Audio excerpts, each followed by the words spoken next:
Genocide no more. From the river to the sea, Palestine will be free. Narayat Takbir. وما علينا إلا البلاغ. السلام عليكم ورحمة الله وبركاته.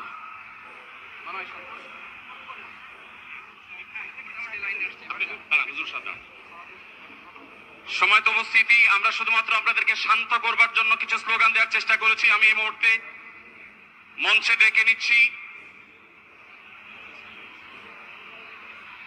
Bangladesh জাতীয়তাবাদী দলের স্থায়ী কমিটির সদস্য জনাব সালাউদ্দিন আহমদ। জনাব সালাউদ্দিন আহমদকে আমি মঞ্চে আসার জন্য বিনীতভাবে অনুরোধ করছি। এবারে আমি অনুরোধ করছি মঞ্চে আসার জন্য দৈনিক আমাদের সম্পাদক জনাব মাহমুদুর রহমানকে। এবার আমি অনুরোধ করছি মঞ্চে আসার জন্য বাংলাদেশ জামাত ইসলামীর সেক্রেটারি জেনারেল অধ্যাপক মিয়া গোলাম পরোয়ার। এবারে আমি মঞ্চে ডেকে নিচ্ছি ইসলামী আন্দোলন বাংলাদেশের নায়েবে আমির মুফতি ফয়জুল করিম হাফিজাহুল্লাহকে বিনীতভাবে মঞ্চে আসার জন্য হুজুরকে অনুরোধ করছি।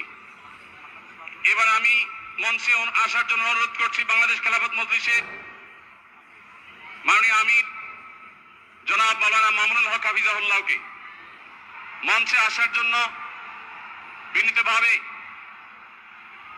অনুরোধ করছি। জনাব মাহমুদুল হাসান সোহাগকে মঞ্চে আসার জন্য বিনীতভাবে অনুরোধ করছি। জনাব লতিফুল ইসলাম শিবলিকে মঞ্চে আসার জন্য বিনীতভাবে অনুরোধ করছি। প্রফেসর মুখতার আহমদকে মঞ্চে আসার জন্য অনুরোধ করছি। হযরত মাওলানা মুফতি সাখাওয়াত হোসেনকে মঞ্চে আসার জন্য বিনীতভাবে অনুরোধ করছি। হেফাজত ইসলাম বাংলাদেশের মহাসচিব হযরত মাওলানা সাজিদুল ইসলাম সাহেব হাফিজাহুল্লাহকে মঞ্চে আসার জন্য অনুরোধ করছি।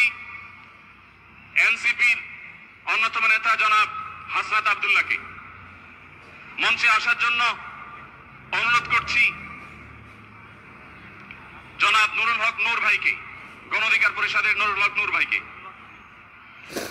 এরপরে আমি বাংলাদেশ জাতীয়তাবাদী দলের অন্যতম নেতা শহীদুদ্দিন চৌধুরী অ্যানিকে মঞ্চে আসার জন্য বিনীতভাবে আহ্বান করছি।